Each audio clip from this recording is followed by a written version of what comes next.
Are you a fan of horror movies that feature decapitations, brutal stabbings, and relentless murderous pursuers? Well, why waste money on a movie ticket for only a few hours of murder when you can visit sunny South Sudan? If you're tired of the same old tropes on screen, reinvigorate your love of horror by witnessing the utter depravity of human evil that can only be found in civil war. That's South Sudan. It's horrible here. Hello and welcome to Horror Movie Talk. An opinionated and accidentally funny horror movie review show. Go, go, go, go, go, go, go, go, go, go.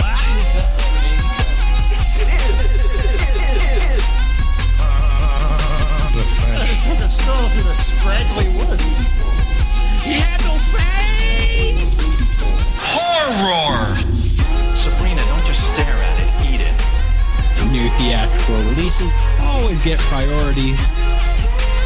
But we also review older horror movies, both good and horrible.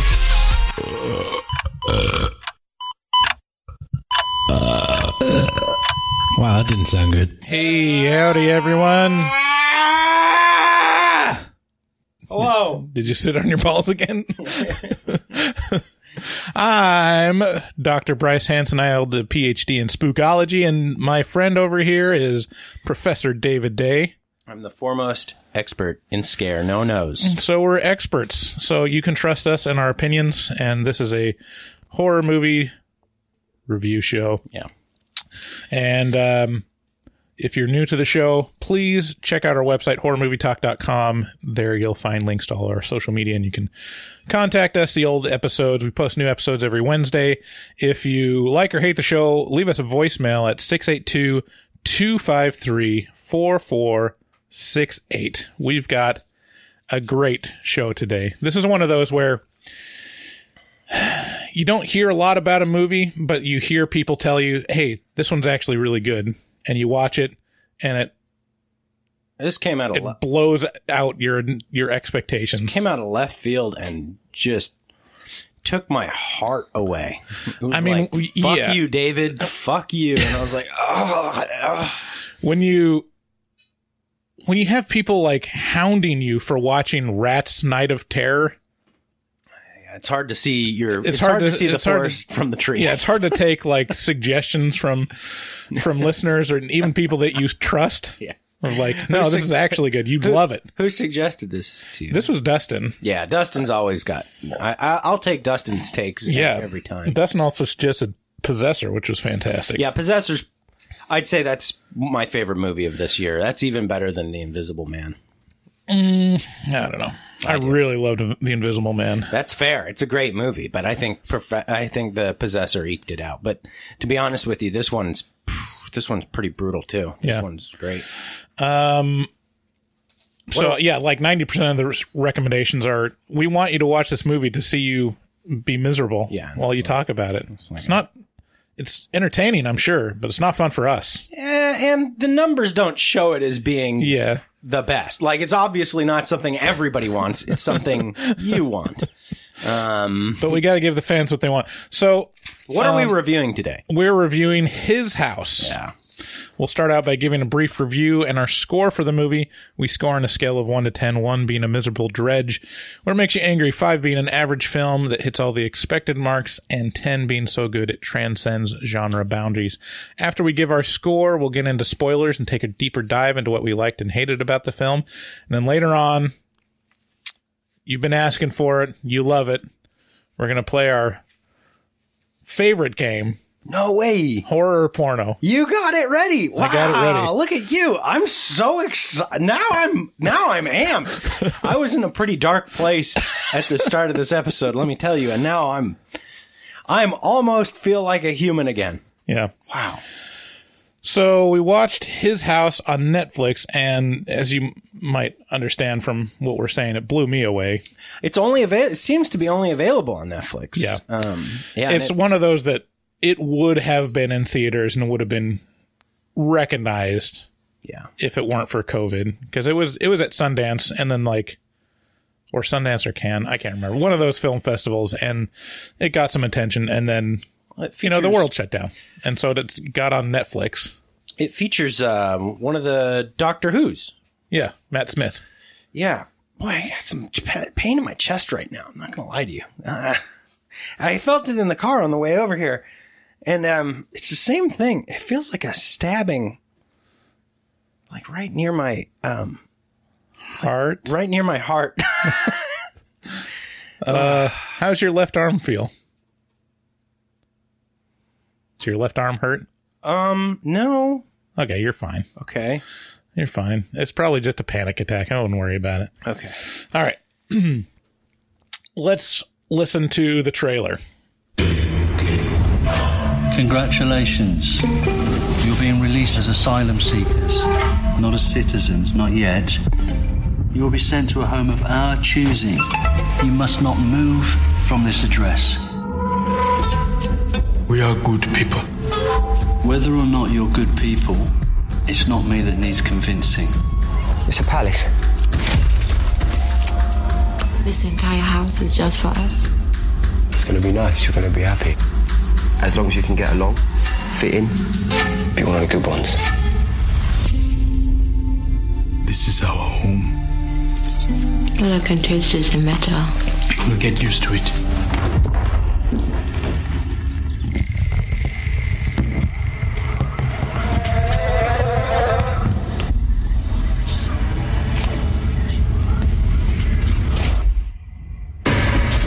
I saw something in the dark.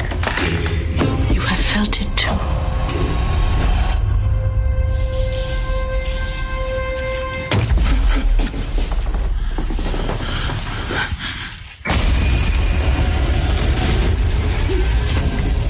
You're having problems with the property? This is what they want. They like to see us crazy.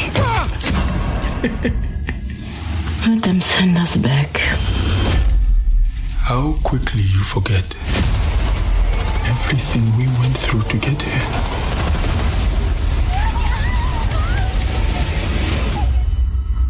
We are not going back. There's no witch. What is that? Rats. Rats did this. You went outside. This is my house! This is my house!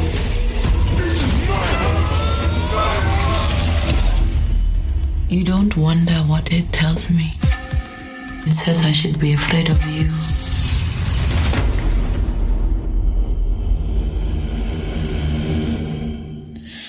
So like we said, his house can be found on Netflix.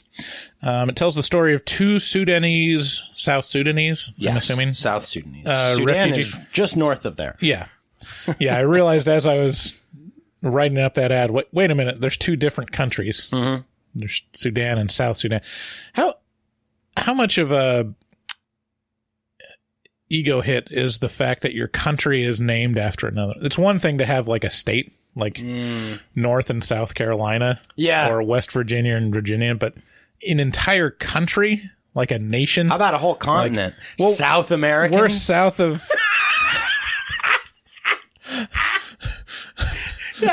Yeah, shut up. South America. Get out of here.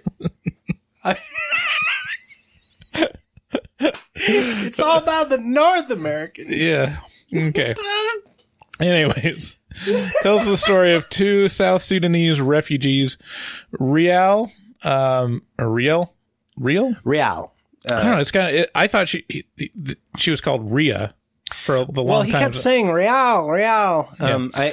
I can't do their accent justice. No, I want you to try. Played by Wunmi Mosaku, and Bol, played by Sope Dirisu. I'm sorry. I'm sorry, Sope. Sorry. Maybe it's Soapy? Oh, God. Anyways, they arrive in the UK after a perilous journey. After a stay in a detention center, they're granted asylum and a new place to live, which they are assured isn't just a shithole, it's a palatial shithole. That's accurate. The guy's like, this place is bigger than my house. I'm like, who cares how big it is if it's shitty? Well, yeah, it's a lot bigger when you break out all of the drywall and it's open. You know, they have an open concept, whereas, all the walls are open. they're given a set of rules that all refugees are given to maintain their status, that being they're only to live off the meager wage the government provides and to not seek employment. Because why would you want someone to be productive? And to definitely not move away from their apartment. Yeah.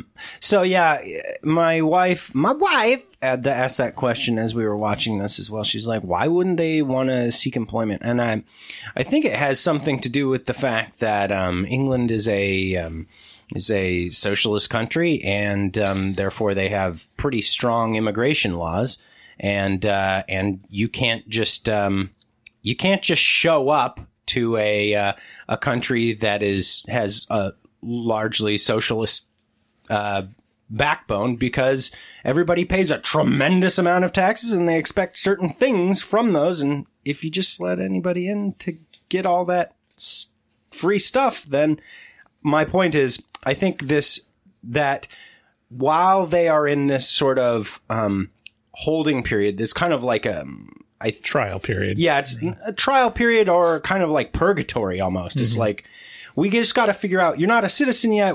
We're giving you a shot. Like, you got to assimilate basically into our society. And if it doesn't work out, you're out of here. So like, don't put down roots here. Yeah, I mean, it's very different in the U.S. I don't know if take care of your needs, your basic needs, but like you're not getting like the Ritz here. Have you ever seen the documentary Lost Boys of Sudan? Or South Sudan? I don't know. I don't think so. I think I started it. It was really sad and horrific, wasn't it? I'm thinking of an army of kids. No, you're thinking of a Vice documentary. There's a documentary of showing the asylum seeker process specifically for these orphaned boys from Sudan, South Sudan, whichever one. They're both, I mean, we know they're the same, right? I don't know anything. So, and it shows their process of being refugees in the U.S., just like from the refugee camp in Africa, being able to come over to the U.S. And from what it looks like with the U.S. policy is similar. They're given a place to stay. They're given an income, but then they're like told, like, you got to find a job within 2 months, or like you got to be able to support yourself, because this gravy train ends in a certain amount of time. Yeah, I would think every country has a different spin on it, you know. So anyways, they are set up there. The couple who have definitely seen some shit start seeing shit in the apartment. Soon it's apparent that there is an evil force preying on them. So without hyperbole, this is one of the best horror movies I have ever seen. Wow. I'm reminded of my experience with Hereditary, where leaving the theater, I asked myself, how is this director so good on his first film, and where the hell did he come from?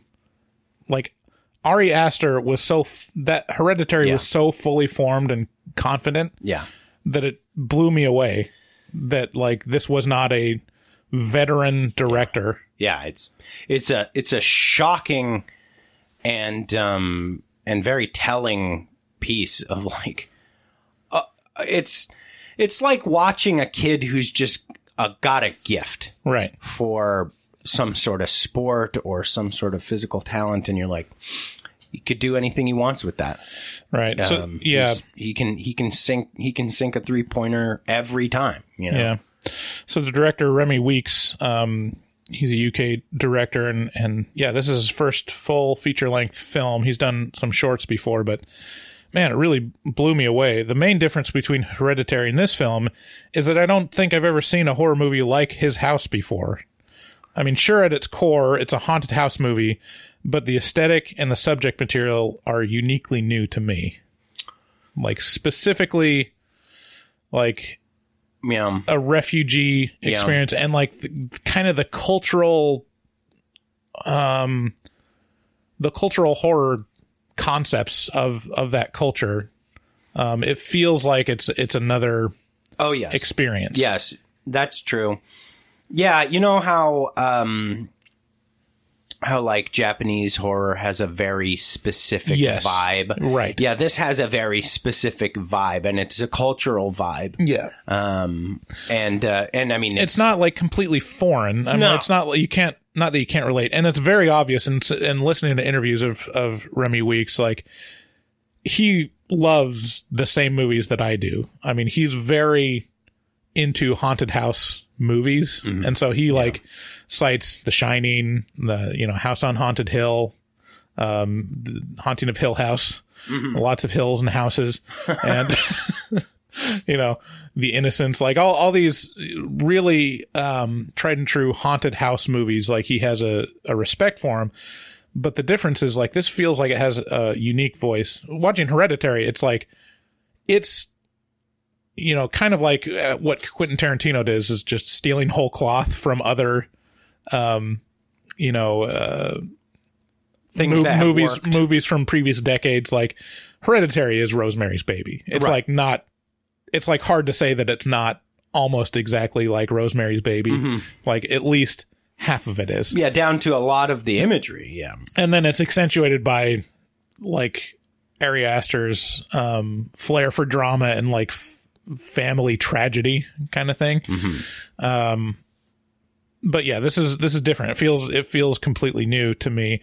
The best horror movies, in my opinion, are those that have a human core that focus on character and relationships while drawing a line to real horrors that people experience every day. Yeah. So Rosemary's Baby uses the fear of the unknown and social pressure during a pregnancy. The Exorcist uses the terror of having an undiagnosable, severely sick child. The Shining uses Jack Nicholson. In this film, it uses the lived experience of refugees of war-torn countries and the trauma associated with it. Yeah, it's really a 1-2 punch. It's got the scary stuff, but then it has the real the real stuff, real scary stuff. That's much scarier than the supernatural scary stuff. The humanity component that and like the horrific shit that happens in the world, and it's how evil people can be to each other. These people have witnessed already. Yes, and this is like the blowback from that evil. Right. It's not even about that evil. Right. It's just like what you will become when you see too much shit. Yeah. I mean, there's a great line that Rial has where she's confronting Bull. She's such a great actress. Yeah. Like if this had,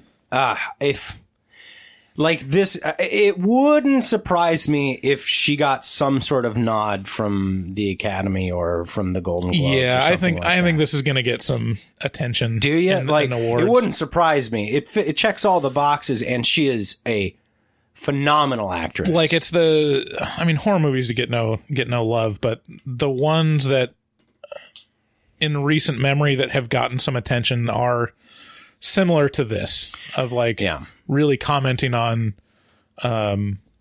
social justice or like a real horror.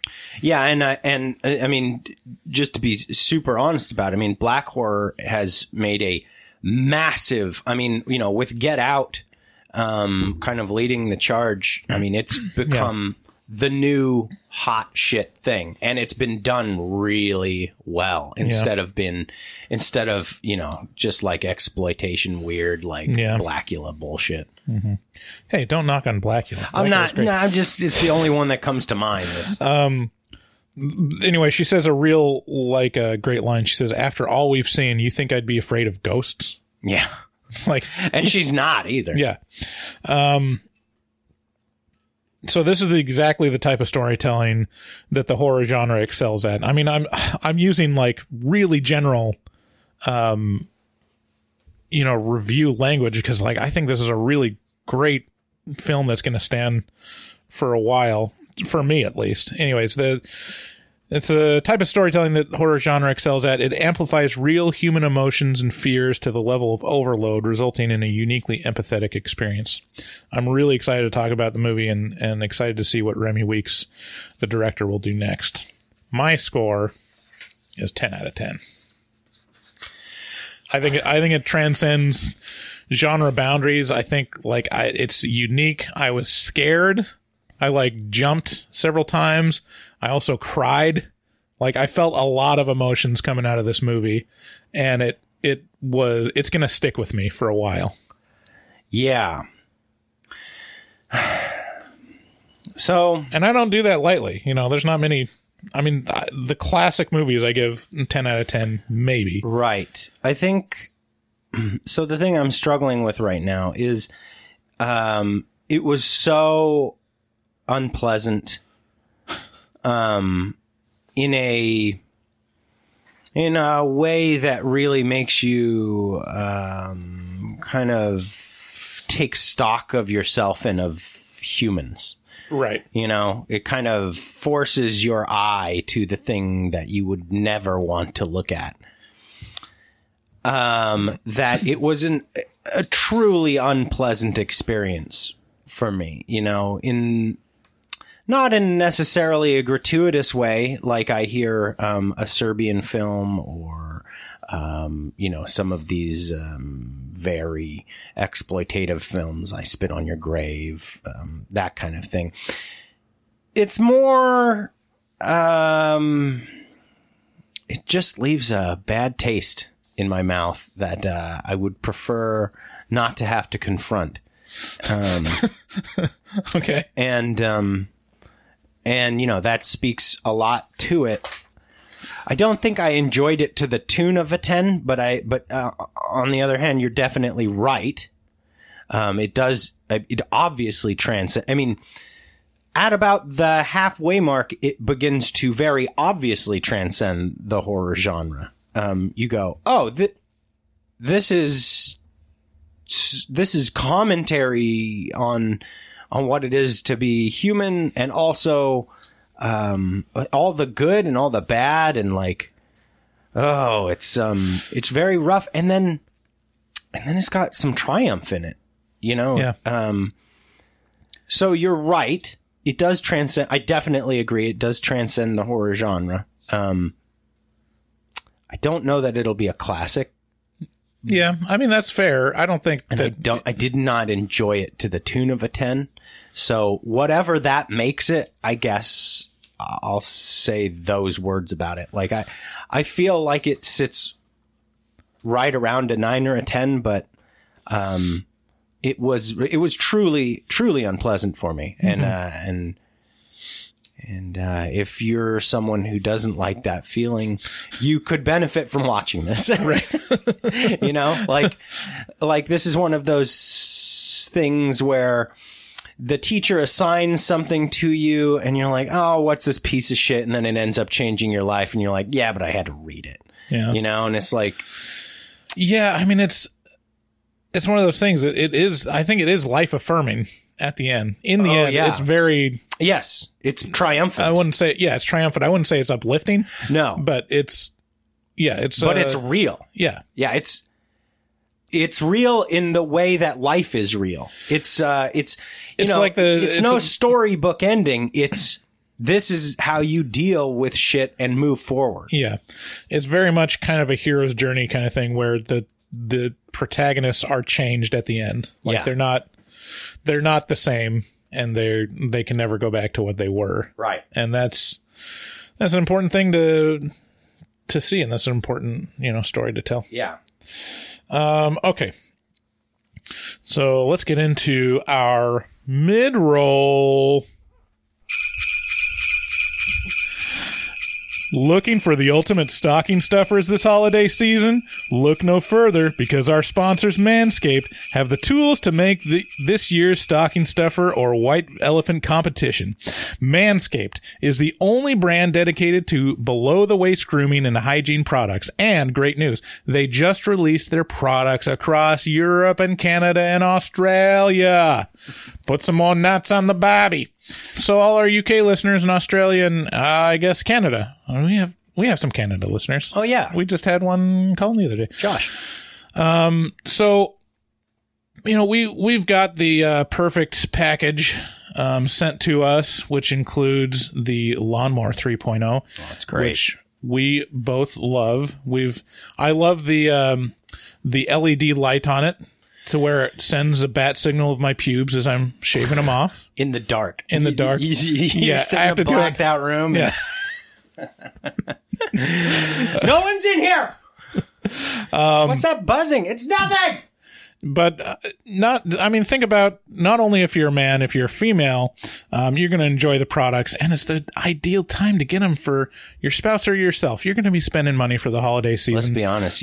So here's a few products that are prime stocking stuffers. There's the Crop Preserver. It's a ball deodorant. The name speaks for itself. The Crop Reviver Ball Toner, a spray-on toner that will give your balls a little slice of heaven with their aloe vera and hazel extracts. Crop Cleanser Body Wash. You wash your balls. Crop Mop, ball wipes, foot duster, foot deodorant, and, of course, the Lawnmower 3.0, the trimmer that offers replacement ceramic blades with advanced skin-safe technology, which helps reduce grooming accidents. All these formulations of all their products are vegan, cruelty-free, dye-free, sulfate-free, and paraben-free, so you know the products are legit. And for our listeners, get 20% off plus free shipping at manscaped.com with code HMT. Whether this is for your partner, dad, brother, friend, get them something that they will actually use and it's almost sure to get a laugh. Because balls. So again, get 20% off and free shipping at manscaped.com with code HMT. Be the ballsiest gift giver this year with Manscaped. Check in, chew up, tune out. OK Drugs Peach Eatables are the perfectly calming remedy for those seeking a gentle easing of worry. I know I need a gentle easing of worry this year. Man, CBD is, but like, especially the edibles that are, they require no smoking or anything like that. And then they just lull you into this nice state of relaxed muscles right before bed. That's my favorite time to take them.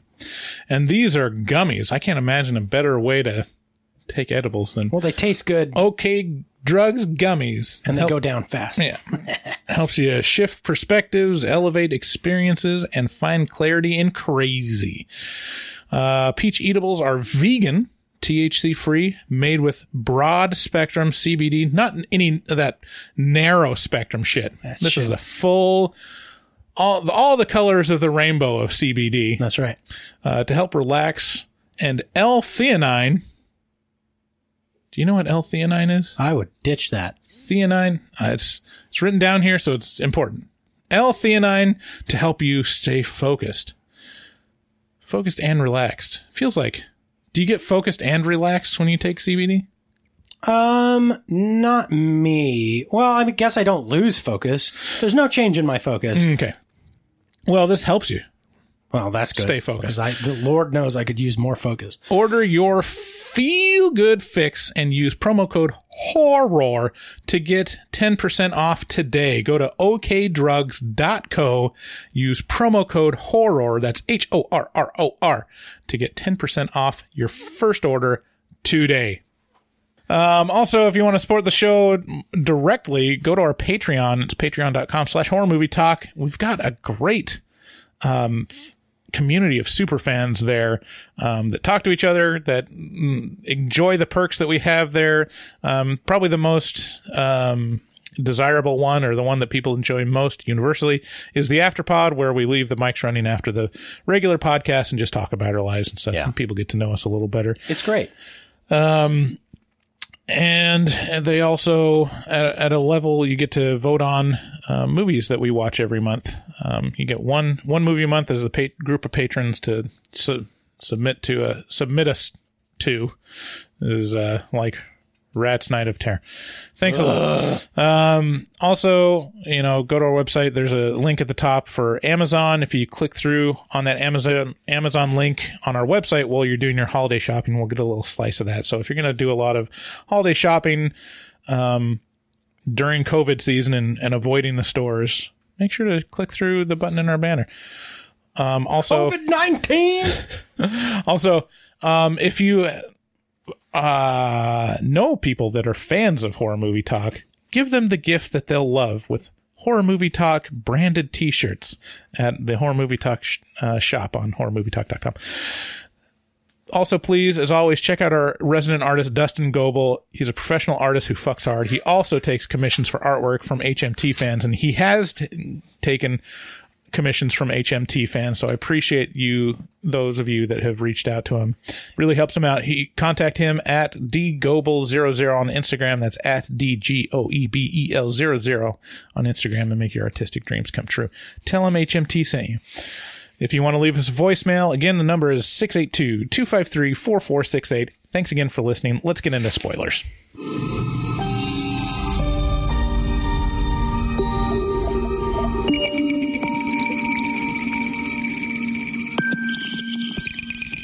Spoilers. Okay, spoilers.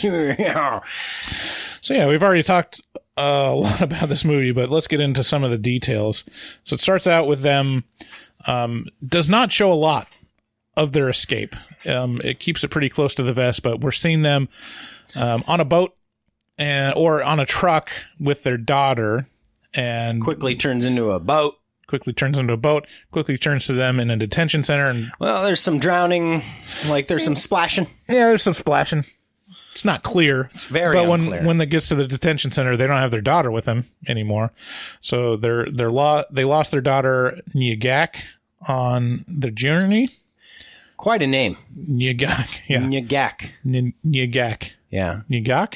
Remember that Nickelodeon slime stuff Gak? that you could buy at the store called Gak? Uh-huh. Yeah. I just thought of that the whole time. I was like, I wonder if you can get it out of your hair. New Gak. New and improved Gak. Man, that slime stuff is all the rage with kids right now. It's amazing. It's so disappointing. Yeah. It's everywhere in my stupid house. What's this fucking cum shit on my carpet? It's not cum. Is somebody coming pink glitter on my carpet? No, Dad, it's just my gak. So they're in a detention center, and then they get called out to a panel of very apathetic white people, caseworkers, and are told that they've been selected to live in purgatory. Yeah. And they're told that they'll get a £75 a week income, that they should not seek employment to get more income, and they're to live in the house that they're assigned. So it's pretty, it's kind of draconian, guidelines for oh, you want to live here? Well, we'll make sure you feel miserable and have no power to change it. And then if you stick it out, you can become a citizen, which, it's immigration when you talk about it is pretty messy. Yeah. And I mean, why would it be easy? I don't know anything about it, but it seems like at the core of it, it's complicated.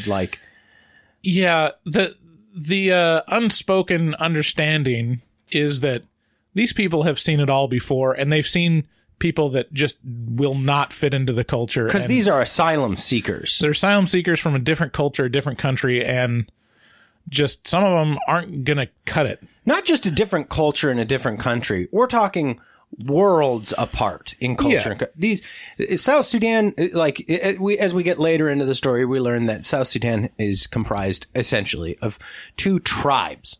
There's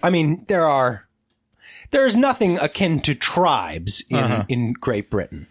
And so this is just, and we see it's great. I love how this movie shows the cultural differences just kind of subtly. It's subtly, but it's not so subtle in just their actions in her actions specifically. Where she's, every time they sit down to eat, she sits on the floor and she gets a little bit of bread and uses the bread to scoop up some of the other food, whereas he is trying very hard to assimilate with his fork and his knife. And he doesn't quite know how to use the fork and knife. Right, yeah. He's stabbing. I don't know. They move the knife a lot. Right. And he doesn't know what they're doing, so he's just kind of stabbing at it a lot. Yeah.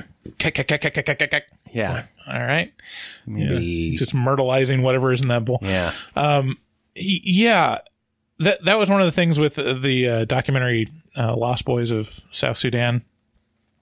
I did see that, and they went to like Montreal or something.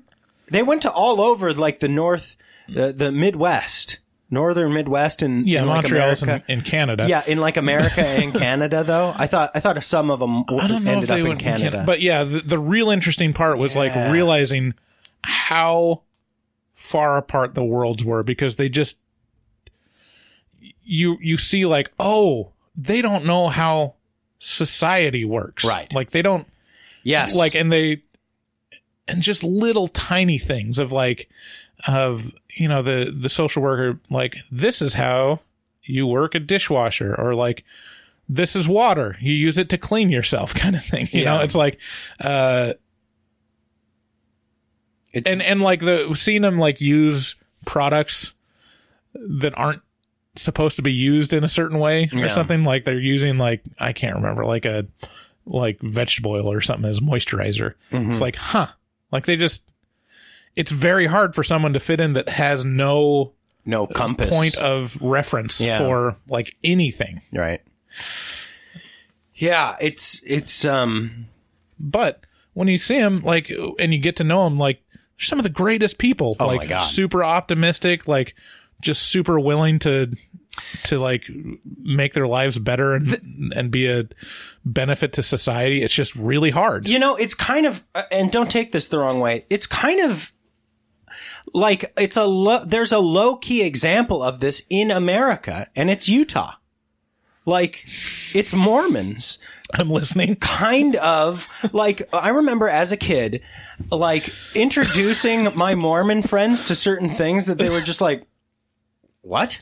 Like, they were just blown away by, and I'd be like, yeah. Like, they're like, this is a rated R movie, and they're like, this is a pussy.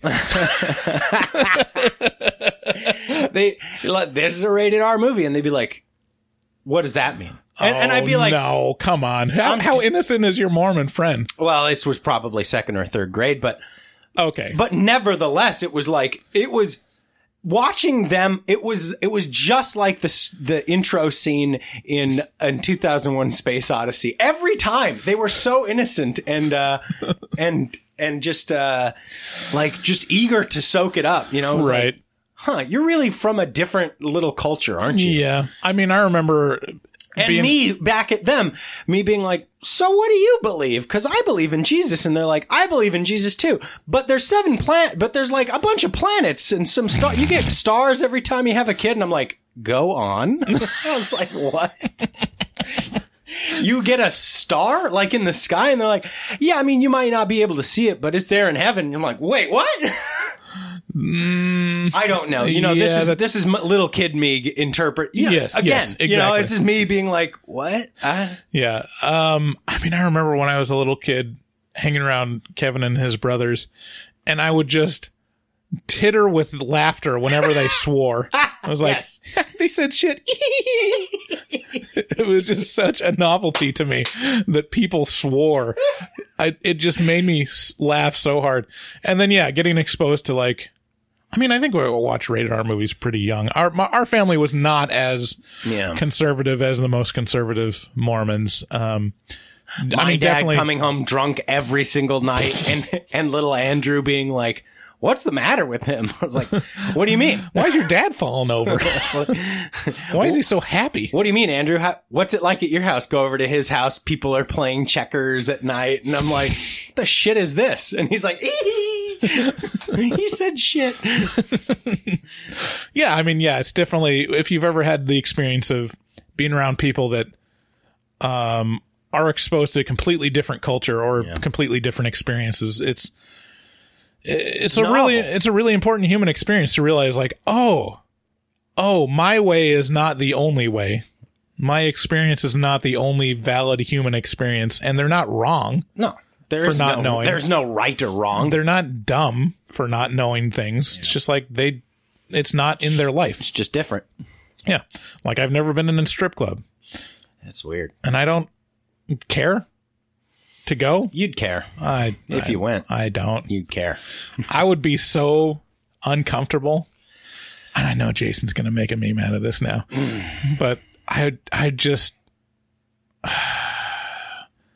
would get no pleasure out of it because it'd be like, oh, you want to experience the most frustrating experience in the world?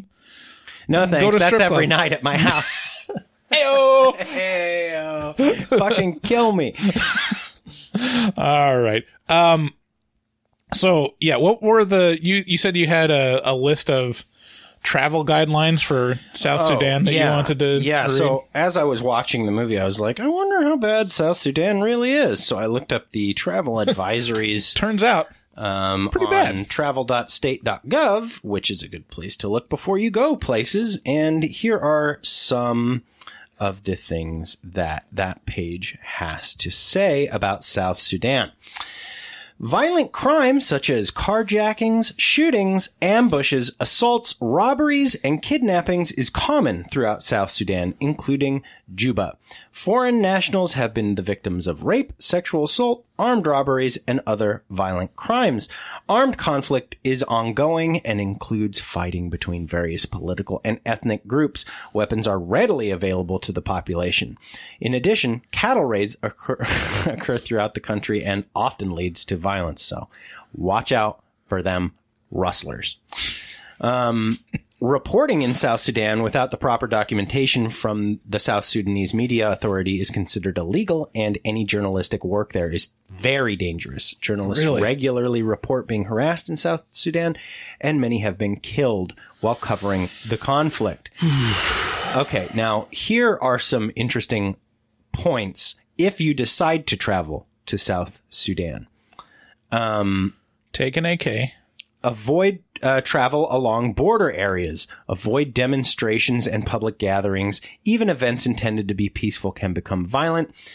Be aware that photography in public is strictly controlled, and you are required to obtain authorization from the Ministry of Information. It's always bad if your country has a place called the Ministry of Information before taking any photographs or video in public, including while inside a vehicle. So then the final point that I want to share, where is it? Oh, here we go. Wait. Be sure to appoint one family member to serve as a point of contact. This is before you go. Be sure to appoint one family member to serve as the point of contact with hostage takers, media, U.S. and host country government agencies, and members of Congress if you are taken hostage or detained. Discuss a plan with love before you go to South Sudan.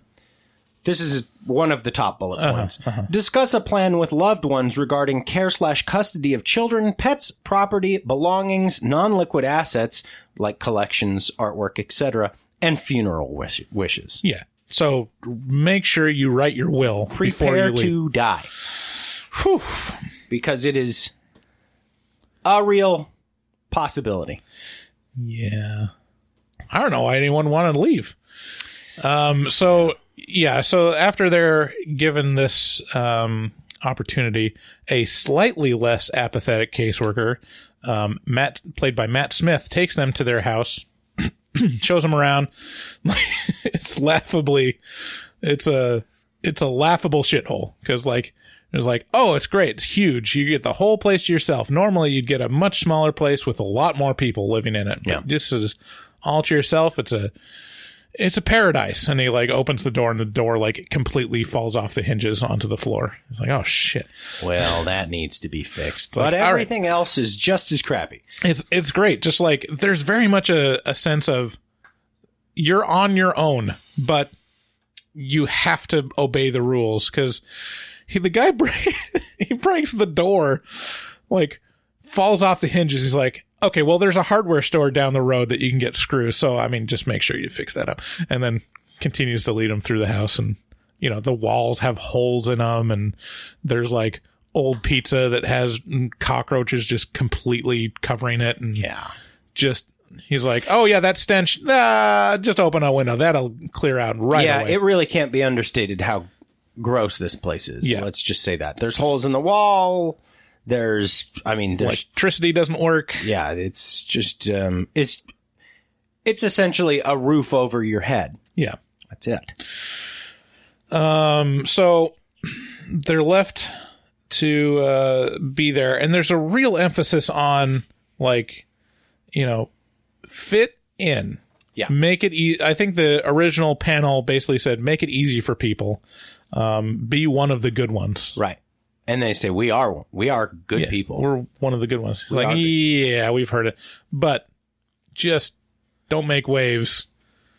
Assimilate. Right. You know. Right. Resistance is futile. So almost immediately, the first night, Bull starts hearing, like, humming in the walls. And this is kind of the funnest part of a horror movie where nothing is obvious yet. You know, you hear kind of like a little girl's humming. And there's so many horror movies with people living in the walls. It's like, oh, is this going to be someone living in the walls, or is it like a neighbor or something? Yeah. And so he's looking. The answer is yes. And then there's a great jump scare with a crow that flies out of the hole in the wall. I jumped. I don't know if you did, but yeah. The movie does a good job of just maintaining this certain amount of tension that lends itself very well to.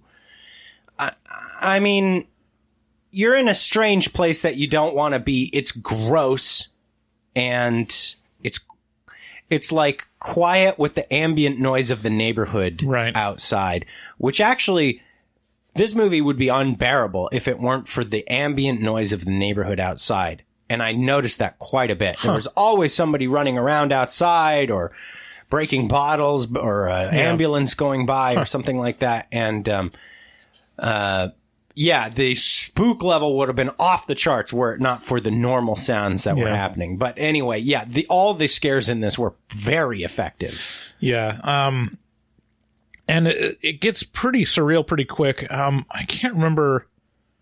Oh, yeah. So he's like looking in the wall, and behind him is like a bloated corpse that's probably been bloated from being in the sea.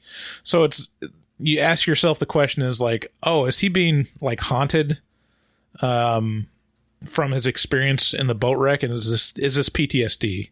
It's very symbolic of PTSD too. A lot of this stuff, to where it's like you witnessed horrors, and you can't just move on from that without having baggage. Like, no matter how hard you try, you still have that in you that you need to process. Yes, it's interesting because this movie does break down into pretty quickly. You're left with the idea of the quote unquote horror that is present in this movie can be explained by two things.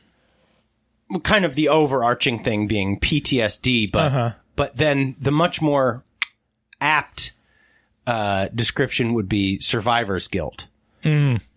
Which is like, I got such strong feelings from both of them of just being like overwhelmed with this concept of like, we don't deserve to have been the ones to make it.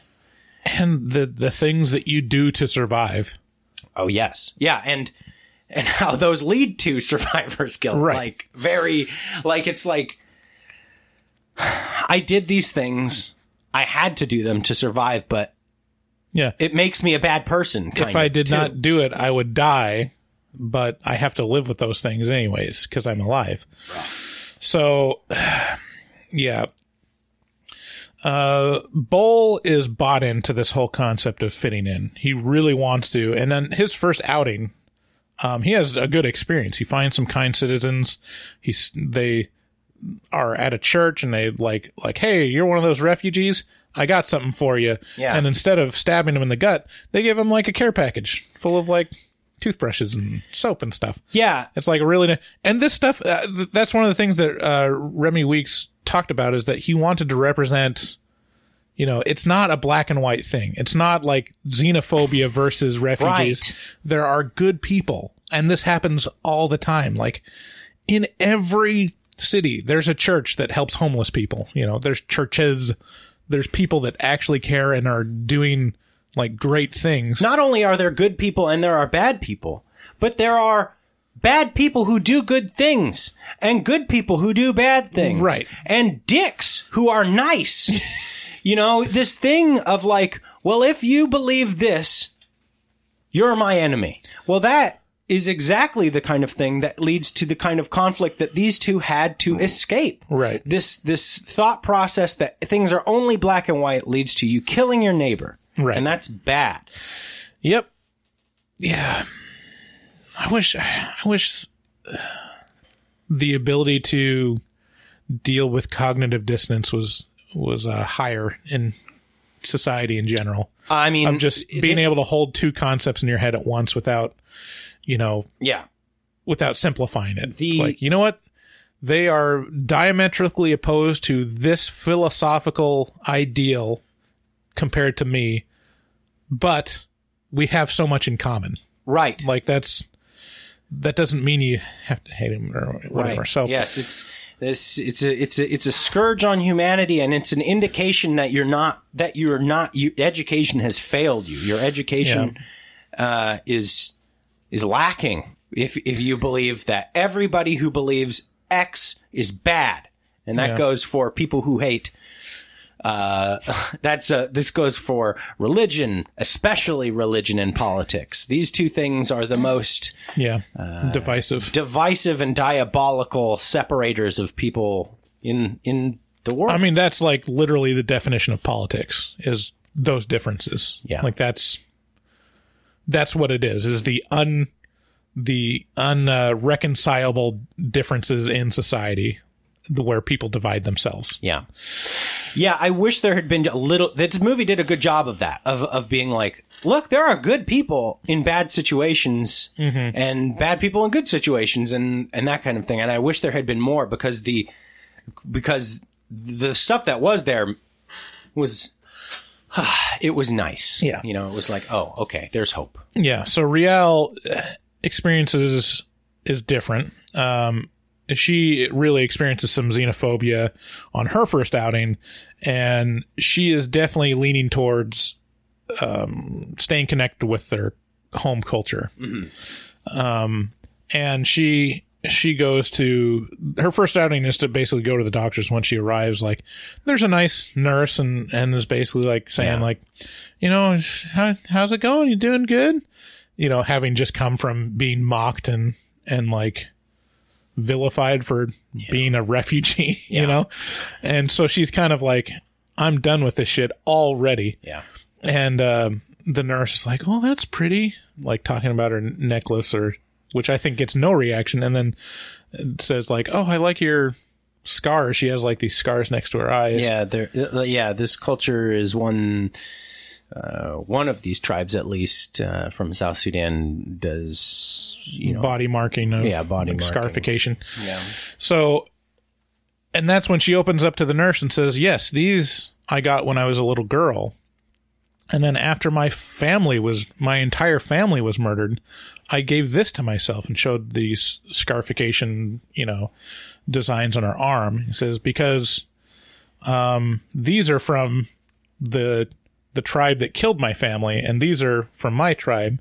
And so I scarred myself up this way so that they would think I'm with them.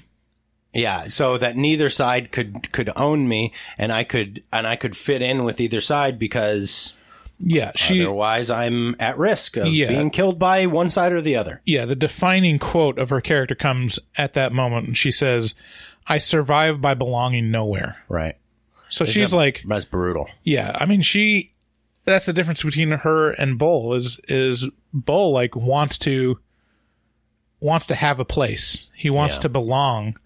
And Rial recognizes that she'll never belong. She doesn't have anywhere. Well, it's even deeper than that.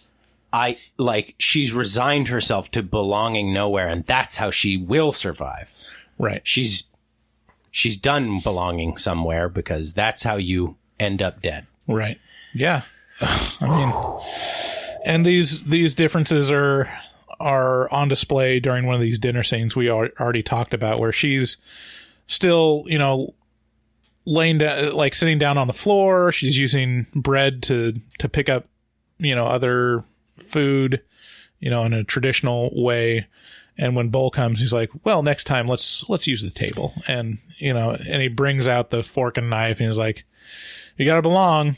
And she's like, and you can feel the disdain from her. At this is the moment that it really starts, where she's just like, it's so strange because now this has got me thinking a little bit, because we just got done saying she has resigned herself to belonging nowhere, and yet she's committed to maintaining the traditions of her culture, and he is not. He's like, let's assimilate. Right. But he wants to belong. He wants to belong to this new place, and she doesn't, kind of. I mean, both of them are equally reasonable. Yeah. It's not like she's trying to bring like the Civil War with her. It's not she's trying to, it's not like she yearns for living in South Sudan. Right. It's that this is her. This is like actually her. And she, the journey and like all the trauma that they've had to feel is just to be able to live. Yeah. Like she just wants to live. She doesn't want to feel bad about who she is. She doesn't want to change herself. She just wants to exist. Yeah. As herself. And Bull, the same thing. Like he wants to live and he wants to make it work. And if that takes changing yourself and conforming to societal pressure and societal norms in the new society, he's up for it. Yeah. And it's like there's a trade-off. Rial talks about, while she's eating with the fork, she's like, all I taste is the metal. Yeah. And he's like, well, you get used to it. Which is one of those things where like, yeah, I guess you probably do taste the fork. To us, it's like just white noise. You don't taste anything. But if you were to like take a second to notice it, like you'd be like, oh yeah, I do taste metal. It's like when you drink water out of a plastic cup versus like a metal cup versus glass. Isn't it strange how other cultures maintain a sense of pride for continuing their cultural norms, and I wouldn't. If I were to go someplace, I would immediately be embarrassed by my cultural norms, and I would try very hard to adopt the norms of the place that I went, because I hold no pride in my fork and spoon and knife. None. If I were to go and go try to live the rest of my life in China, I would try to do the thing, whatever they did. I would be like, oh, let's just try and do that. Oh yeah, I mean, I think to an extent, I would be embarrassed by my cultural like upbringing. I'd be like, really? Yeah, I feel like it would be a point of, because I hold no, there's no value to it. To me, it doesn't. It's not inherently good. No, I mean, I would. I mean, I mean, there's a difference between being an ugly American and being in like someone else's house or a restaurant and being like, do you have forks and knives when they don't use them? Yeah. Where that's like, okay, come on, dude. Like when in Rome. But there's a difference of like, if you're going to live there and you have your own house and your own family that grew up in America, like, yeah, I would see nothing wrong with having forks and knives in my own house. Yeah. And like, I wouldn't be embarrassed if other people came over. Of course, I'd have like their utensils, but it'd be like, this is us. Like, this is me, and it's valid. Like, I think it may boil down to like a Patton Oswalt sketch that I listened to and really resonated with me, which was something about KFC. He's like, the sadness bowl. The sadness bowl. It's like, they just put mashed potatoes and corn niblets and gravy and chicken into a big bowl and make you scoop it into your mouth like a trough. And it's like, yeah, that's America. It's like, that's gross. There's no value in that, really. It's just like gratuitous slovenliness. So that's the thing about going to another culture, is you don't realize what makes your culture unique until you see the contrast. Yeah. Like, yeah, I mean, if you were to ask Americans, like, is there an American culture? You feel like, no, we're just void of culture. But there is. We're like, there's nothing of value in America. It's fake. It's Hollywood. It's all like capitalism and stuff. But really, if you move somewhere, you realize like, oh, Americans are really friendly. Yeah. Like they love talking to other people. They're loud. Yeah. They are very optimistic. With no reason for it. Right. They're very optimistic and they're very entrepreneurial. Yes. That is so stark. It's unbelievable. And it's built into my brain to be entrepreneurial. And I talk to people from other countries, and I don't get that. In fact, I get the sense that it's shameful to feel that way. Almost. Well, it's sometimes the depends where you're talking to. The safety and security of business in other countries is more important. So, you go to France or somewhere where it's more socialist in nature, it's a lot harder to start a business. Yeah. It's just a lot harder because to start a business, you gotta, like in America, you can like cut corners. You can be like, oh yeah, I can use, a bunch of rubes as basically slave labor for as long as, possible until I get enough attention to where that's a bad idea. Yeah. Slave labor. That's being a bit dramatic. I mean, what do you call interns? I mean, yeah, there's laws around what you can use interns for, but no one like pays attention to them, and everyone looks past it. It's like, that's a good point. You're not supposed to be an intern unless you're not doing something that's important. Yeah. You're supposed to be learning, but people use interns to do shit work. Do we still give the interns Glocks? Little Steve Zissou there for you. So, there's that, and I'll have to say, the only place that I've ever seen that is way more entrepreneurial is Africa. Like, oh my God. Going to Ghana. Yeah. Like Ghana, Nigeria, like they are, I mean, they are hustling. Yeah. They like, you're not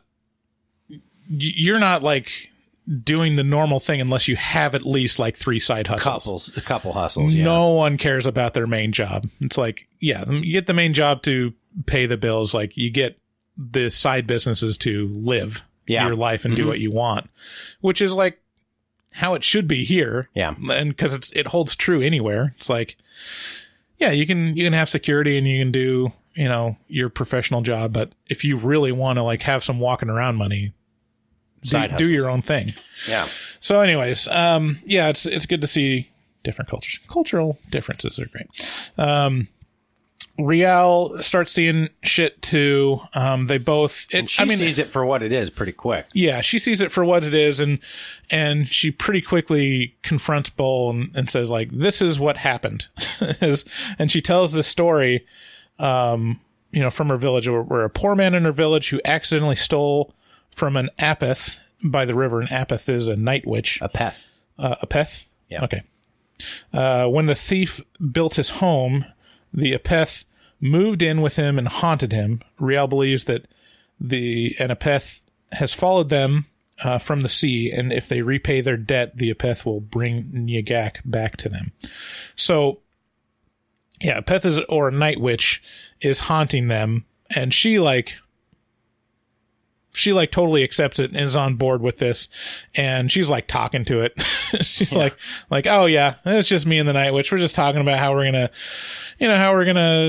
move back to Sudan and get our daughter. And Bull is like not having any of this. He's like, listen, you superstitious nonsense person. Like, we're gonna make this work. I'm just gonna fix the lights, turn on the lights, we'll be fine. There's so many great sequences in this. It's hard to like, I mean, it's one after the other. I mean, the incidental, like normal life scenes are pretty few and far between. It mostly is based at night while they're being haunted. Right. And there's some great surreal sequences. There's a great scene where Bull is being like, he's just finished like wiring up to where getting the lights to work, which is, a ridiculous benchmark to have. And he's being like surrounded by these, sea corpses and like there are zombies coming after him while being haunted by like this weird dark version of Nyagak that's like, you know, threatening to stab him and stuff. And they're swarming in on him, and every time he turns on the lights, they disappear. But he still knows they're there. And so it's like an lights on, lights off kind of thing. Yeah. Which is kind of a horror trope in recent years. Yeah. I think, Lights Out. Glittercore has mentioned how her husband is annoyed how many times we use the word trope. Oh, I don't think we use it that often. Do we? I think I'm just going to have to use it over and over again. Well, just to bother him. I don't think he listens to the show. Does he? I think he does. Oh, okay. Well, I think she listens to it all the time, so he ipso facto. There you go. She has some defining characteristics about her. Oh, yeah. She is, if I was to describe her, or if she was to describe herself, she would say, I mean, I have big tits and a tiny vagina. Mm-hmm. So, that's, if you really want to paint a mental picture, just... I mean, I have big tits and a tiny vagina. Can I get bringed if he had a condom on? I am pregnant last 5 weeks, so can I start sex? That vagina won't be that small for long. You get pregante. Get pre-gap. So, I said before, like, she says the line, after all we've seen, you think we could be afraid of ghosts. That's another, like, defining quote of, like, this is what the movie's about, you know. Bull refuses to accept that it's true, that there's a night witch, and he slowly gets, like, driven mad. He burns all their old belongings because he thinks that they're haunted, that they're attached to their old belongings. Oh, great. We got 75 pounds a day, and you're burning all of our shit in the front foyer? Yeah. Great. And he's going crazy. He's, like, hitting the walls with hammers. That's the other part, is, like, they're all crawling around in the walls and peeking through all the holes in the walls and stuff. And so he's trying to, like... A lot of which he creates. Yeah. He's been hammering through the walls to try and find. It's hard to tell exactly what he's doing. Sometimes he pulls things from the walls, like dream things. Yeah, there's like wires and stuff, and he'll pull it, and all of a sudden it'll turn into a rope with seaweed on it and stuff. It's really surreal. It eventually gets to the point where he requests to be put in a new place, which is like everyone around him, all the apathetic white social workers are like, "You're making waves, bro. This is not gonna look good. Let me tell you." And they're like, "What's wrong?" He's like, "Rats. There's lots of rats." Then they go to his house and they're like, "Rats destroyed your house with a hammer?" And he's like, "Yes." And so he like invites drama by asking them to like relocate him, because that means they got to come, they got to do a report, and then all of a sudden it's a thing. And Matt Smith, the character that Matt Smith plays, warns him about this. He's like, "Do you really want to go down this road? I can make waves for you, but that means it's going to call attention to you, and there's going to be a report written, and it's not going to look good for you, probably." Right. And, technically, he's not wrong. Right. Bull did all this horrible shit. Like, he annihilated his own apartment. And that's the thing, like, looking at it through the caseworker's perspective, where they've seen everything, and they've seen people.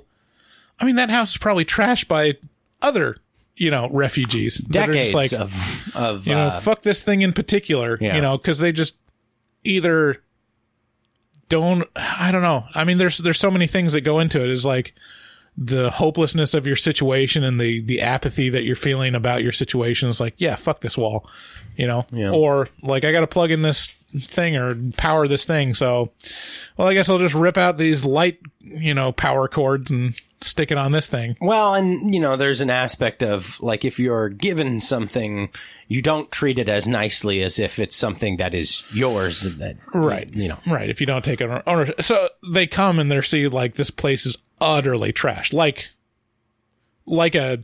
the angriest tenant that's being evicted destroyed. Mm-hmm. Yeah, it's pretty well annihilated.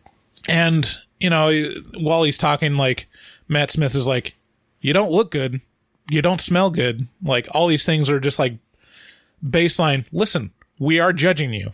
Like, we are judging you whether you are normal and whether you're going to fit in. It's our job, and literally. If you smell like shit and you look like shit and you're acting crazy and you're destroying things, like, it's not good for you.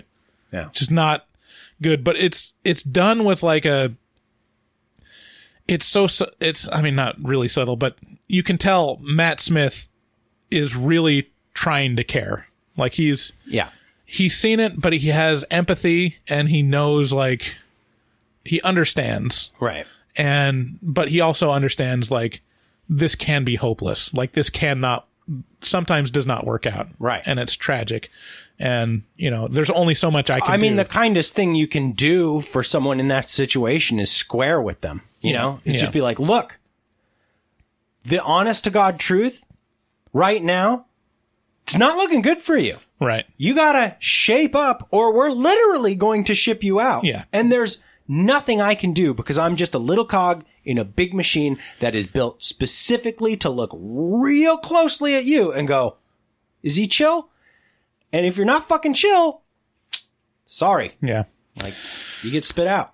So, Bull, oh man, that's a great scene in the at the government building, because he's trying to put on the best face. He's like, really, but he can't bring himself to smile. Like, he's just like, he looks, which is impressive from someone that's survived the terrors of a war-torn civil war country.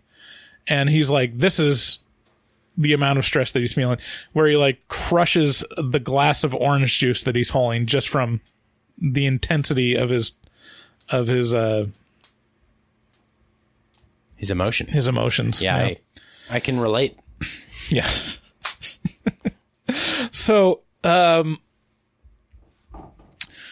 they eventually both gets to the point where he's going to confront this night witch. Yeah. And so he lights a candle, which is also a no-no. I don't know if that set off alarms for you, because one of the rules they say is like, you don't light a candle, don't have pets or animals in here. Like, they gave him a bunch of rules that they could do in the house, and one of them was don't light a fire ever.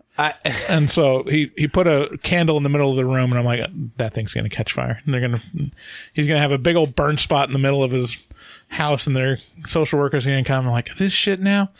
But anyways, he lights the candle. Fire bad! The night witch appears and gives him kind of the ultimatum, or like the thing that he wants, which is like, give me your body, kill yourself with this knife, and I will give you back Nyagak. Yeah.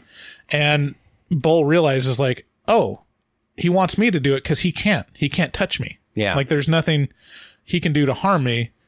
So it's like he realizes like, well, no, I'm not, you're powerless against me. And then the night witch is like, okay.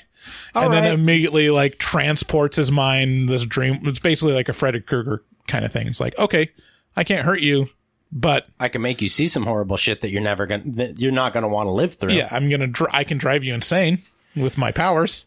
Yeah, and well, doesn't he show him the bus scene? Okay, so at this point, we towards the end, we're shown what actually happened in South Sudan. Right. And the journey to get here. Because the setup, and there's kind of a wink at it when Rial is recounting the, fable about the Night Witch, which is the guy in that story stole something from the Night Witch. And there's kind of like an understanding or a knowing look between them of like, he's coming for you to get justice. Right. And so there's something that Bull did. Horror Movie Talk listeners, buckle up. Yeah. So there's something that Bull did that he deserves this. It's not just random chance. Right. And so it shows them, and it's mostly from Rial's perspective, because she's being haunted too, and she's being like courted basically by this Night Witch too. Because the other option is she can kill Bull and get Nyagak back. And she sees these visions of her previous life and kind of like a loving group of women and her old tribe, sitting around and just being supportive in a group for her. Yeah. And it quickly turns where she realizes like, no, this isn't right. and then it shows why, is that it's in the. Am I pregnant or am I okay? They show her hiding inside a cabinet in the same schoolroom that she was just in with all these people. And Bull comes, as she crawls out, and he's like, cabinet. And we're like, we got to go. And as they're walking out the door, the camera pans, and you see all of those people that were sitting around being supportive murdered and being shot to shit with machine, like an utter scene of genocide. Yeah, it was a massacre. And they run out, and there's like roving tribal gangs, that are basically murdering everyone around, setting people on fire, and they're like murdering them with knives and guns. And Bull and Real are like hiding on roofs and stuff to get away. And in there, and in there, at night they flee the city that they're from, and they walk through the desert. And finally, toward the morning, they see a bus where a bunch of people are congregating around this bus. Yeah, this is the scene that's going to stick with me. This bus scene is the defining scene of the movie to me, because it's brutal. They're at this bus, and they just reach the door, and the lady that's letting people on the bus is like, we're full, we can't take any more. And they're like, but imagine all those people outside the bus. The reality is, like, they either get on this bus or they die. Literally. It's going to happen. You're going to be hacked to bits, lit on fire, or shot. Because there's, like, down the road, a couple Jeeps. On the way with people, loaded to bear. And they see that the lady lets on one more, like, little child, or this woman and child. And so, because it's a little child. And so Bull is like looking around and is like, what? And I need a kid. He sees this girl, which we've seen before, was Nyagak, or their daughter, but who we up until this point we believed to be their daughter. Yeah, but for some reason she hasn't been with them. And Nyagak was calling out for her mommy, and Bull, like, grabs her, takes advantage of the situation. He grabs her and he's like, it's us, we're a family, like, we're, she's just a girl. And then they get on the bus, so Bull, Real, and Nyagak, their newly adopted daughter, and kidnapped daughter.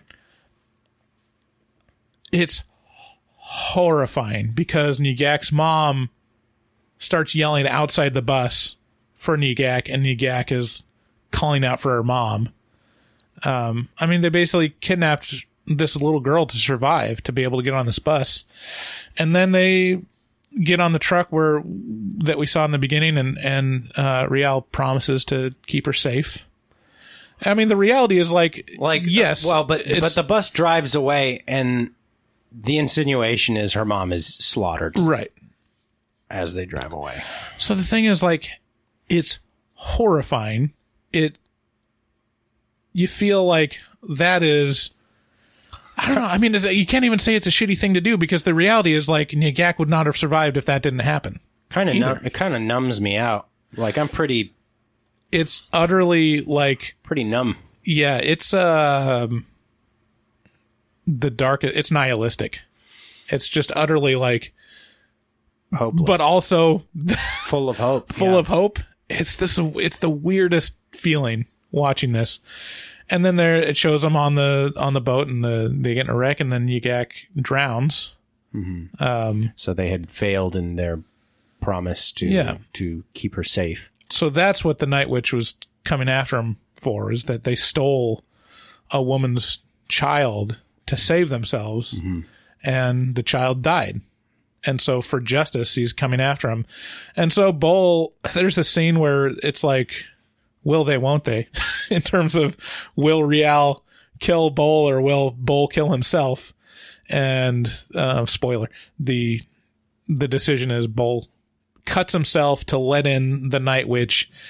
And this is another just fantastic scene, is the Night Witch basically trying to put on Bull as a skin suit starting with his arm. Yeah. And it's like he like crams his finger into the wound. Yeah. His fingers, and they start to like meld with him. Yeah. And then Rial decides to murder the Night Witch, which works somehow. Which is like, well, if that was an option, why didn't they do that in the first place? So in the end, they've, exorcised the demon and are left back in the home as themselves. And there's this kind of middle ground where you see the social workers coming and checking up on them again. They fixed like all the holes in the wall, but it still looks shitty because, I mean, how much can you do on $75 a week? And the social workers are like, well, I mean, they can't do that, but, basically we're willing to give them a second chance. And by appearances, like, there's kind of a middle ground where Rial is like, she wants to stay too, and Bull, from appearances, is like, he's accepting that he's still of South Sudan, that he's still like part of that culture, that he's not going to be able to completely divorce himself from it. Yeah. And it's, I mean, I was crying at the end. I don't know about you, but like from those scenes of South Sudan up to the end was just like, it's intense. Yeah. It's, it really highlights something that I wish, I think everybody wishes just wasn't real. Yeah. Which is... Well, and we avoid it at all costs. Like when you talk about immigration, whether it's, immigration at the south border of the U.S. of, South Americans or people that from Sudan, it's like when you see something like this where you really understand what is happening, like all you want to do is go out and just like, I want to save all these people. I want to make this work. But when you talk about it from like a political standpoint, it's like, well, we can't just let all these people in. Like we can't just give all these people free whatever. Right. And that's the power of this movie, is that it really, really tells this story that's happening all the time in a very empathetic way, in a way that's like elevated to force you to like really like get it embedded in your soul that this is horrifying. Like what's going on is the worst thing that's possible on the planet. Yeah. And you think that's in the past. Right. Like genocide and stuff that happened. We learned from that.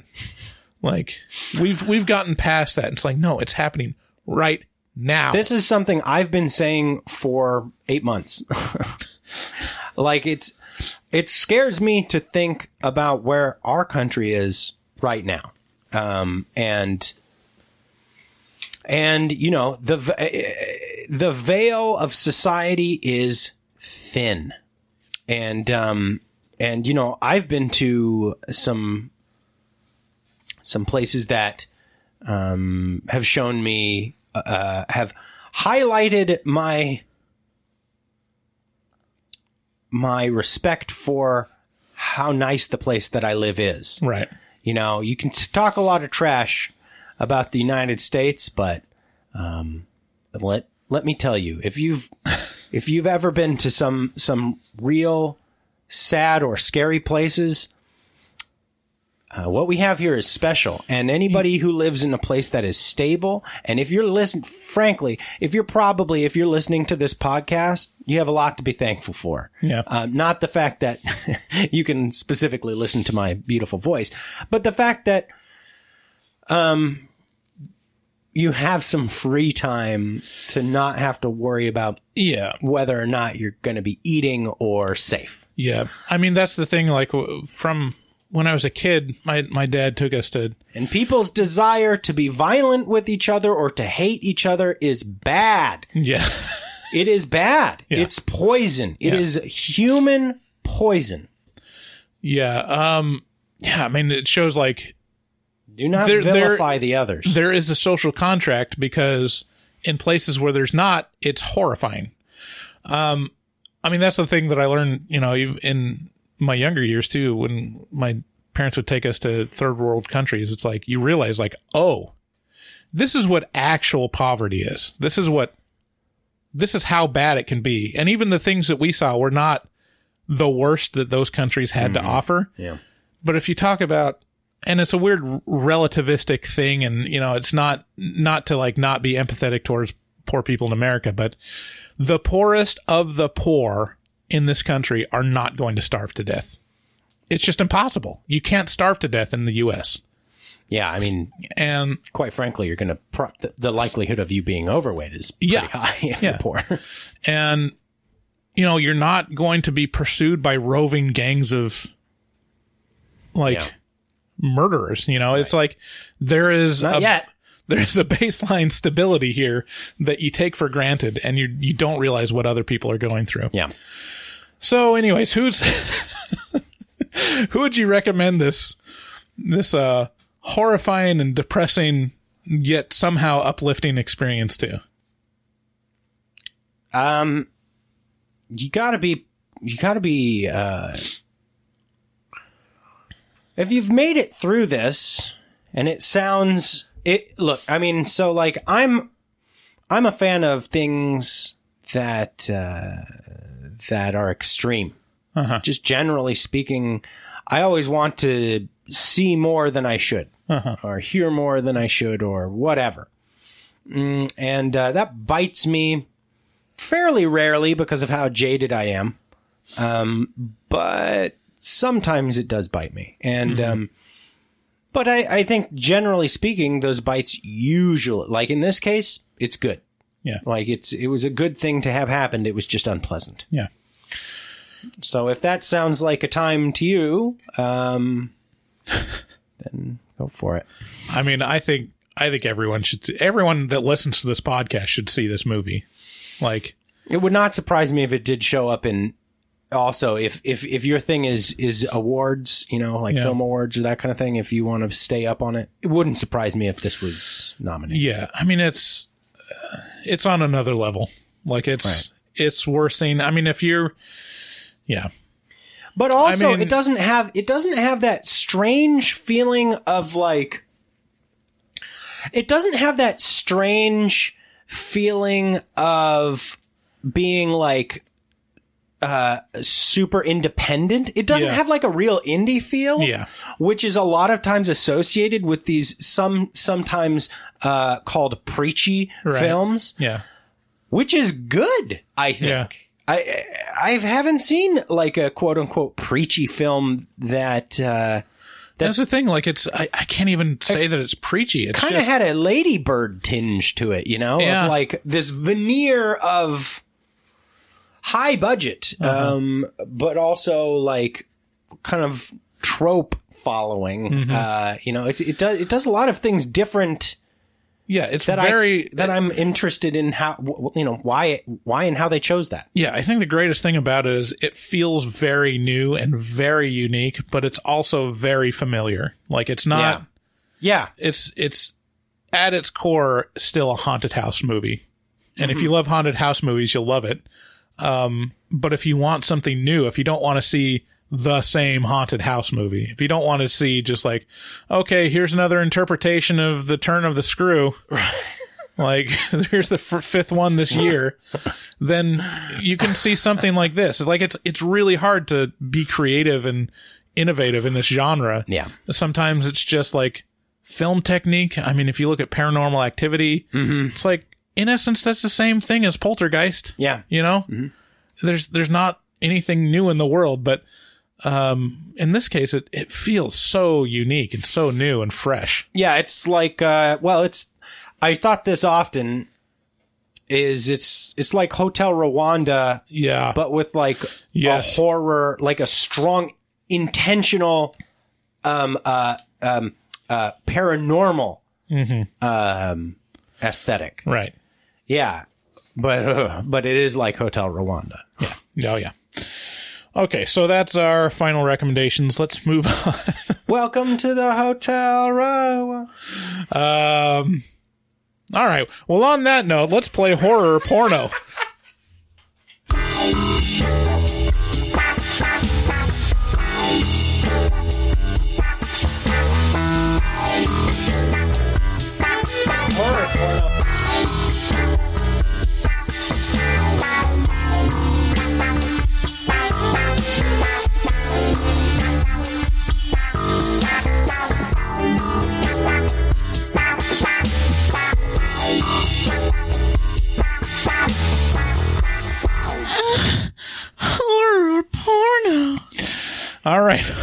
This is a game. This is one of our most beloved games. We realized that the sound of stabbing and squishy gore is sometimes indistinguishable from the sounds of squishiness in pornography. Yeah, with those giant boobs and those tiny vaginas. You got like screaming. You got... I mean, I have big tits and a tiny vagina. You got stabbing like motions and over and over again. How long can Ugo being pregnant to get an abortion? And, you know, squishiness. You got... boobs, boobies, tits, titties, tig old biddies, machines. So we've got 6 clips. Oh, no. Do we have a tiebreaker? No. Okay. So right. we might tie. I do have a quick question for you. Can oo bleed while oo are pergert? Yes. Yeah. Okay, so we'll go through here, and you know, it's surprisingly hard. Like I said, like the sounds are very similar. Yeah. So yeah. Here's clip 1. Okay, wait. So I have to guess whether or not this comes from a porno or a horror movie, and I get an extra point if I can guess the name of the thing. Right. Okay. It's harder than you think. I know. Okay. That's what she said.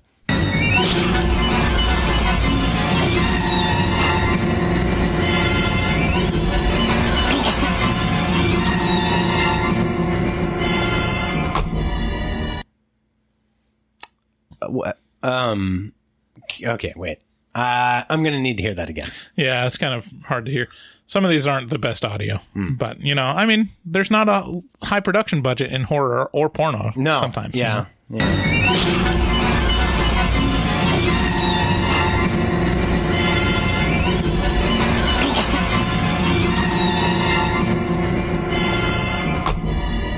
Okay, so at the start I heard a squish, and then I heard like a gasp about 3/4 of the way through, and then I think I heard at the end like a car door close. Or it might have been like a thud or something. It has, because of the music, the music a lot of times gives them away. Sometimes when I do horror porno, I strip the music out, which is a grueling process, and one of the reasons why you don't hear horror porno very often, because it's a time-consuming thing to set up. But I'm going to say, with that, I'm going to say this is a horror movie, and I'm going to guess... I don't remember there being a lot of music in Phantasm, but I'm going to guess maybe Phantasm? Sorry, this was actually a pornographic film. What? This was Sperminator. Based off of Terminator. That's incredible. I can't believe that. Yeah, I'm telling you, it's hard. It's hard to do these things. I mean, Sperminator. All right, here's the next clip. What's it gonna ask me for? You'll see. Yeah, please spread it for me, Cal. There we go. See how it's...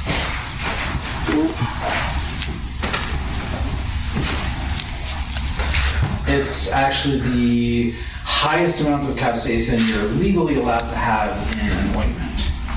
Damn. It just sort of slowly gets worse as we wait. Yeah.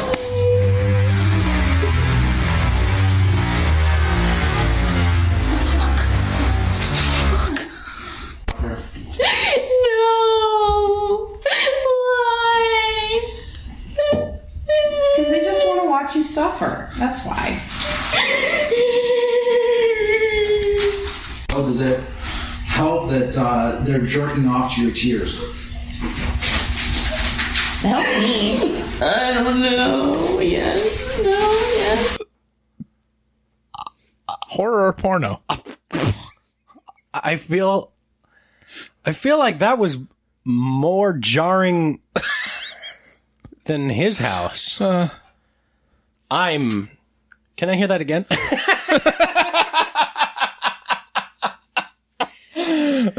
That's a long one. We probably shouldn't play it again. Oh, wow. So at the start, he was saying that's the highest amount of capsaicin that's legally allowed in an ointment. And then there's some weird, like, musical crescendo or something.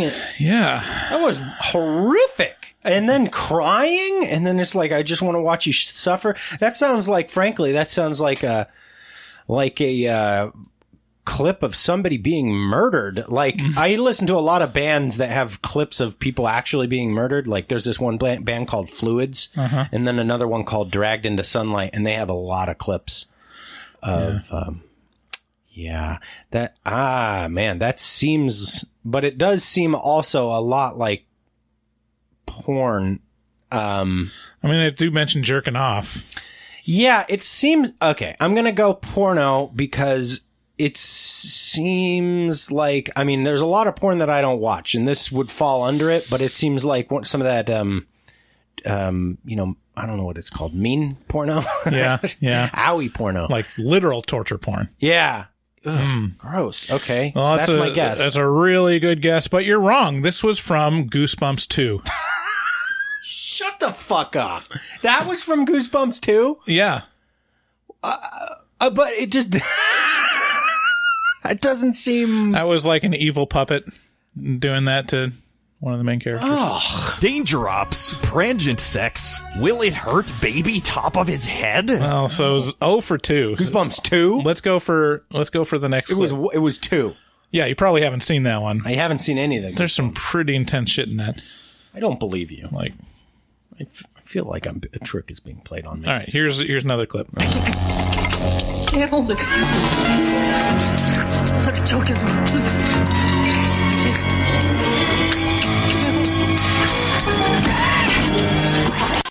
Wow. Oh, whew. Okay, so that has strong horror movie vibes. I think anybody listening is going to. Okay, can I hear it one more time? Can't hold the gun. I'm choking.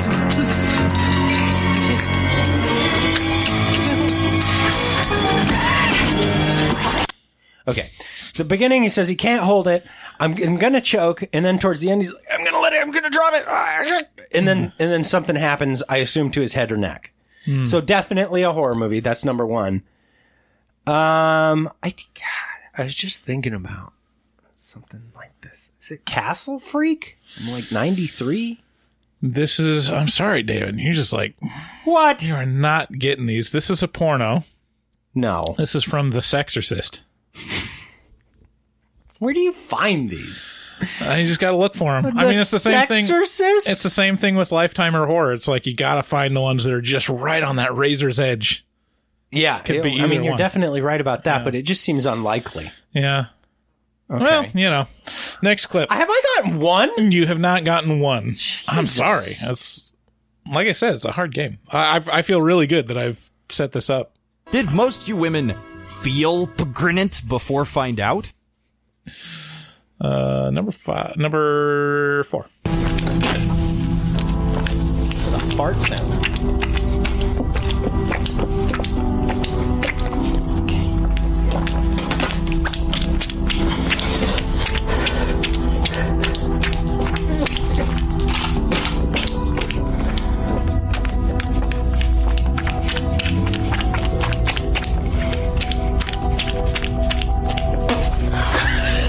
Your mouth coming down your throat.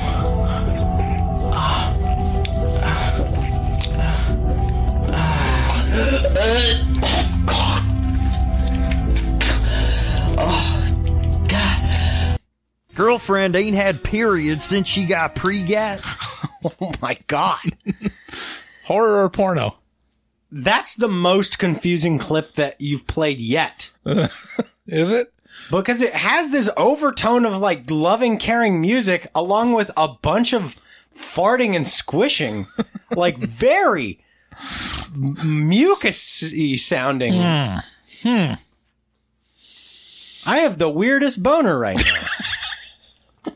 That's definitely a porno, but I can't work out what the fuck kind of porno that would be.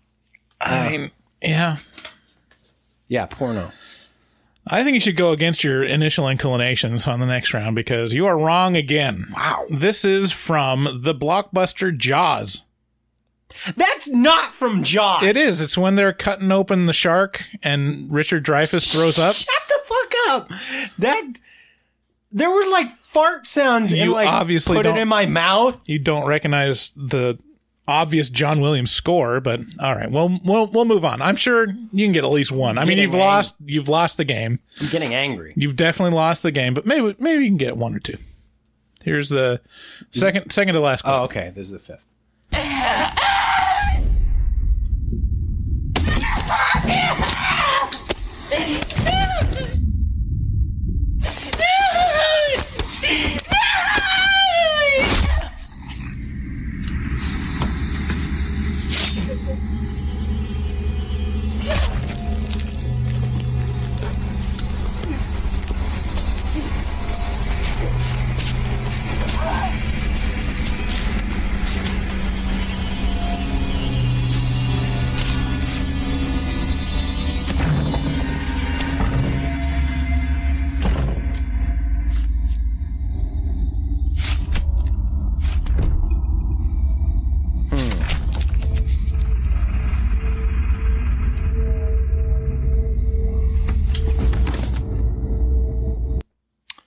A lot of sheathing, like shing shing sounds like a knife, and obviously a decapitation of some variety. Now hold on. I mean, just take a beat. I'm doing what you're gonna. I'll do what you said to do but I want to, for the record, I want to say that sounds.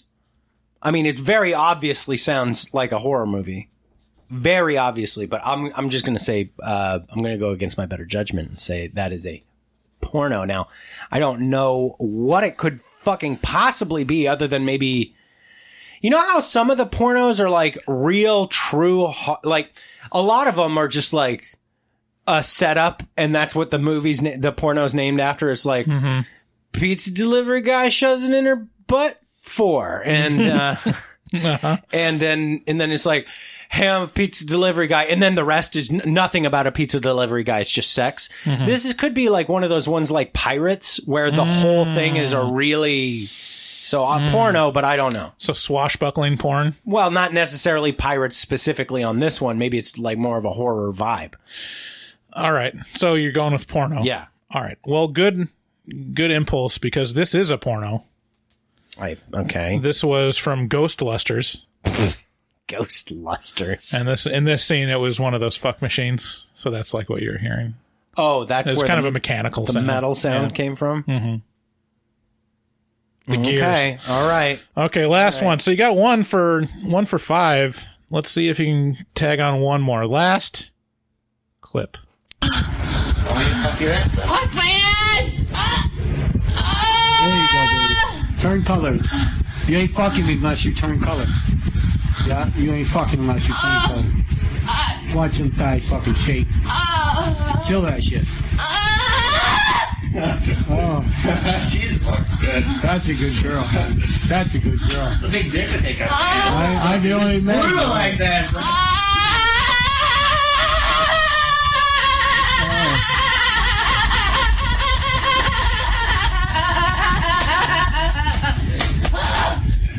It was a nice podcast we had once. This is... What are you talking about? Everyone loves horror porn. Oh. Sabrina, don't just stare at it. Eat it. All right. What are you... That was... I feel like I just got fucked. Look. He said... I mean, this one's kind of unfair. Turn colors if you're fucking me. That I don't even have to explain my reasoning on this one. That's so clearly a porno. I mean, there's... Go ahead. Tell me I'm wrong. Do you watch a lot of classic films? I don't know what that means. What do you mean? Like old, black and white stuff? I don't have any idea where you could be going with this. If you did, you would know that this is a classic horror film. This is from The Bride of Frankenstein. No, it's not. It is. I mean, have you seen it? No. This is like one of the most But iconic I've seen scenes. Jaws. Yeah, and it was the scene. You remember the scene with Richard Dreyfuss and Ron, whatever his name is, Rob. What's his name? Rob Dyrdek? The skateboarder? The guy. Cutting open the tiger shark and all the stuff falling out, and Richard Dreyfuss gagging and I mean, that's what it was from. You just didn't recognize. It's been a while since you've seen Jaws, obviously. But yeah, this one's We haven't even reviewed Jaws yet. Can you believe that? No. Or The Thing. Okay, we got called out in the last one. So, yeah, I know. We got one. I got 1 out of 6. Guess we didn't need that tiebreaker. Yeah, so there you go. See, how did you listeners do? Did you follow? Did you play along? Let us know.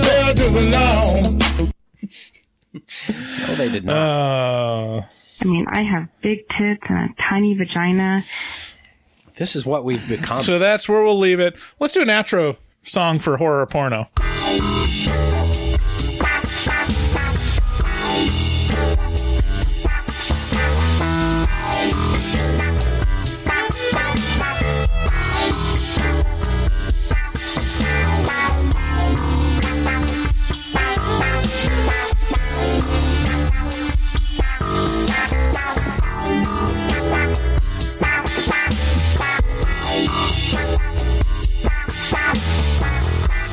I have big tits and a tiny vagina.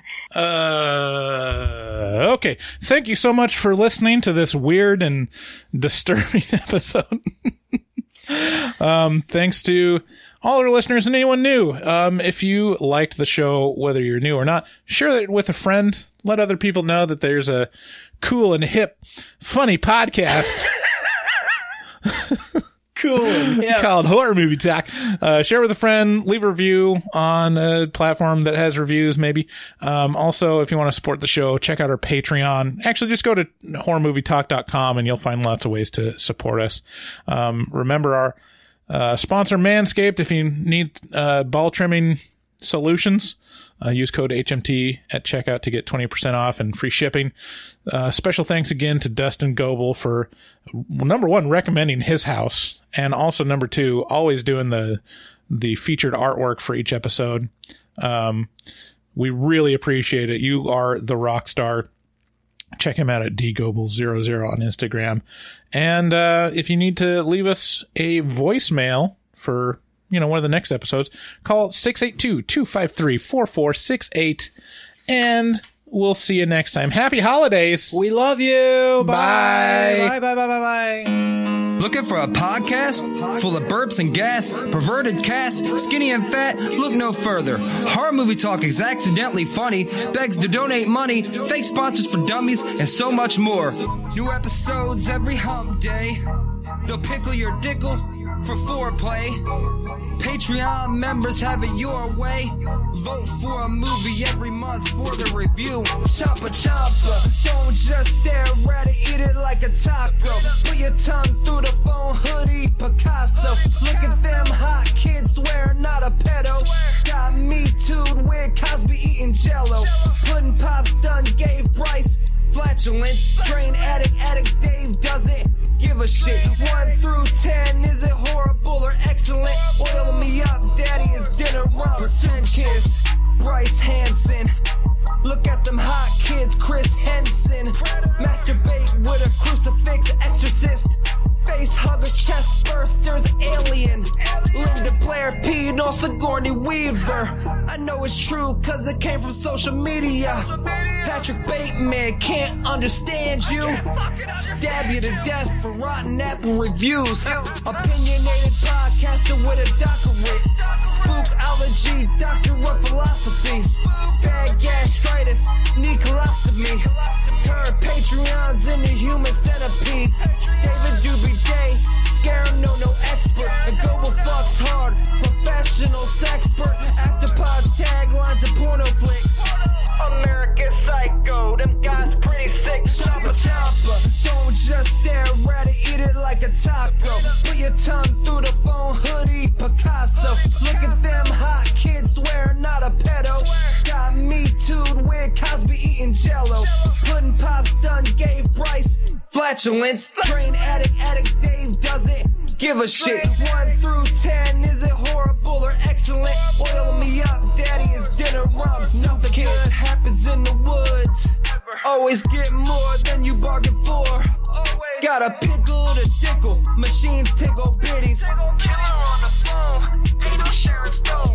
Vancouver, Portland, Oregon, and organs. Corona, COVID, curse, Lorona. Green River Killer, because reasons. Hallway of poop monster kids screaming. Ain't your ordinary dingleberry itinerary. 30-day shutter and jump scares, they fucking scary. Time for the spoilers with jokes and tropes. Use their white socks to catch their loads. Just show them one titty, pretty. Paganism you should worship, they Teflon dicks. Pacific Northwest, let them see one breast. Shifty ass, stay spooky, poor man's digress. Bugsy, HMT, horror movie talk. Hold on, they don't like Halloween. Fuck them.